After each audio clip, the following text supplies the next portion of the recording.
आपण पाहताय महाराष्ट्र खबर न्यूज। या बातमीचे प्रायोजक आहेत Shri Ganesh jewellers and Saraf products Pune.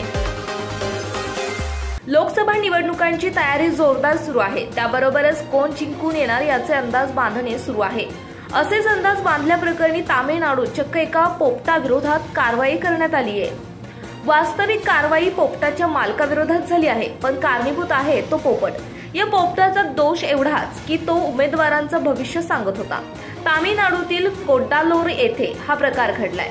मंदिराबाहेर हा पोपट भविष्य सांगत होता। लोकसभेला उभ्या राहिलेल्या एका उमेदवाराने या पोपटाला आपण निवडणुकीत जिंकणार का असा प्रश्न विचारला आणि पोपटाने उत्तर देखील दिलं।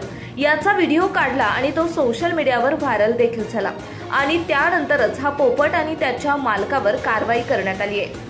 काय आहे प्रकरण? चित्रपट दिग्दर्शक थंकर बच्चन हे येथून निवडणूक लढवत आहेत।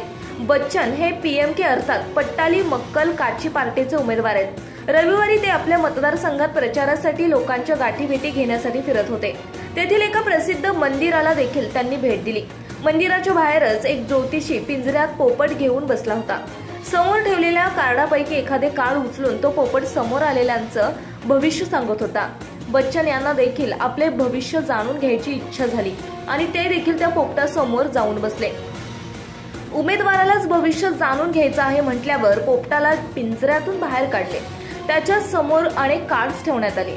त्यातले एक कार्ड त्याला निवडायचं होतं। पोपटाने आपलं काम केलं आणि कार्ड मालकाकडे दिलं। त्या कार्डावर मंदिरातीलच देवाचा फोटो होता आणि ते पाहिल्यावर मालकाने बच्चन निवडणुकीत नक्की विजयी होणार असल्याचं ठामपणे सांगितलं। या भविष्यवाणीने खुश झालेल्या बच्चन यांनी पोपटाला खाण्यासाठी फळं दिली।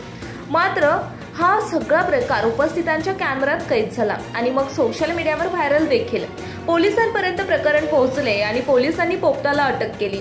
तर पोपटाचा मालक सेल्वराज याला समज देऊन सोडण्यात आलं। अशा प्रकारे पोपटाला पिंजऱ्यात ठेवल्याबद्दल वन विभागाने देखील सेल्वराज याला समज दिली। त्याच्याकडे आणखीही काही पोपट आढळले। त्यांना जंगलात सोडण्यात आलं। या कारवाईनंतर पीएमकेने डीएमके सरकारवर टीका केली आहे। आपण पाहताय महाराष्ट्र खबर न्यूज। या बातमीचे प्रायोजक आहेत Shri Ganesh jewellers and Saraf products Pune.